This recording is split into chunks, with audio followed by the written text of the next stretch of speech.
Well, just to give, I guess, a very rough, like, sort of historical overview. Taiko itself is a percussive instrument, generally the drums, like you see here. They have a very long history in Japan.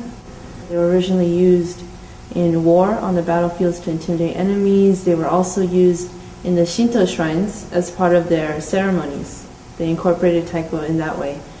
Taiko is also incorporated into other forms of Japanese theater, like kabuki. And then if you fast forward to maybe around the 1950s or so, this is when ensemble taiko drumming really took off.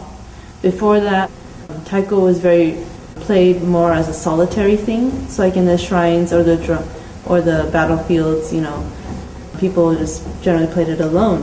There was no sense of like, let's put these drums together and start creating music, which happened in the 1950s with Daihachi Oguchi, who's a very big name from that time.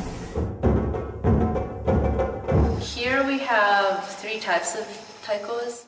They're mostly differentiated by their size, and they do have a slightly different, function if they're played in an ensemble piece.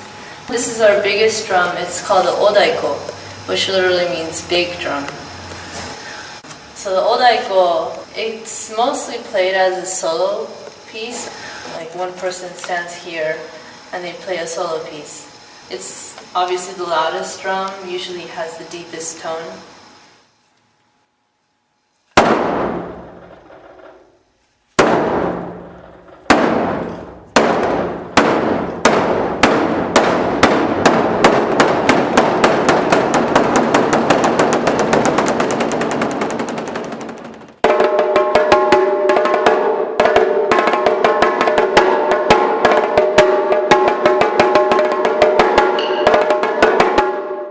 As you can see, it's constructed a little bit differently than like these wine barrel drums.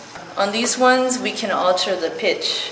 This is an iron bolt model, so depending on how tight you tighten the bolts, you can raise the pitch and lower it. Traditionally, the shime is tightened with a rope.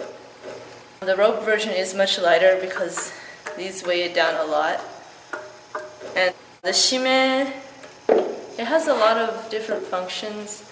A lot of the times the bass beat, the backbone of the rhythm to keep everyone on time, is played on the shime because it has a higher pitch.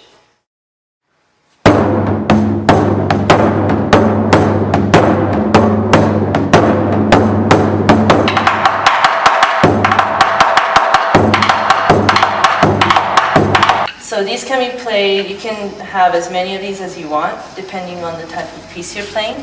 It's a very versatile drum. You can play it in all sorts of positions. This is a slant style. It can be placed up high here on a large stand. It can be played upright. So in most ensemble taiko drummings, this is the most commonly used drum.